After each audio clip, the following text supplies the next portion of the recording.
Yeah. Right. In order to get an appropriate and reliable source of feedback, we constructed a questionnaire for a Year 10 class consisting of 15-year-olds to answer after watching the trailer. The majority of the feedback we received was extremely positive and reflected good things about the trailer. The students were able to recognise the trailer as a horror thriller, and some were even able to recognise the fact that it was a psychological horror. The students also highlighted their favourite scenes from the trailer. For example, the establishing shot at the beginning of the trailer of House with the ghost in the window, The ghost appearing behind the girl in the mirror and the scream at the end.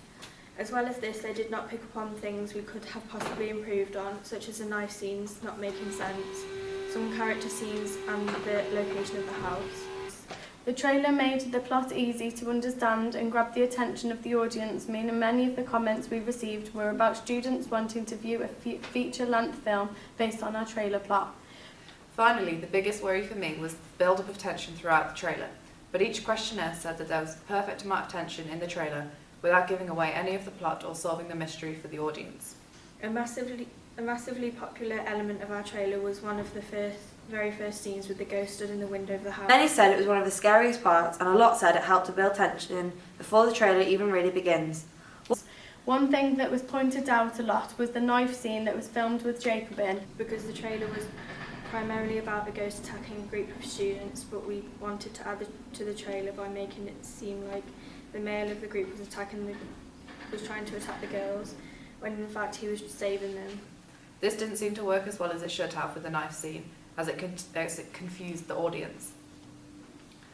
Nothing was said about the music or the text, which was something we worked hard on, as we found that in most trailers this is the bit that affected the outcome the most. For us, the scarier the music, the more tension is built throughout the trailer. Also, getting the order for the music was important. The text was put together on Adobe Photoshop, and we added the slight shadow and horror effect to tie the trailer together. A lot of comments focused more on how the tension was built perfectly. The final thing that quite a lot of people commented on was the start. Apart from the ghost being in the window, many said that the start was their favourite part. This will be because the tension doesn't really build massively until quite a bit into the trailer where the door opens. The start is mainly just storytelling. In conclusion, from my audience reaction, I have learned that adding surprises into this trailer and using the villain as much as we can is to our advantage. So using soft music at the beginning and making the music louder and more intense as it gets towards the end. Yeah.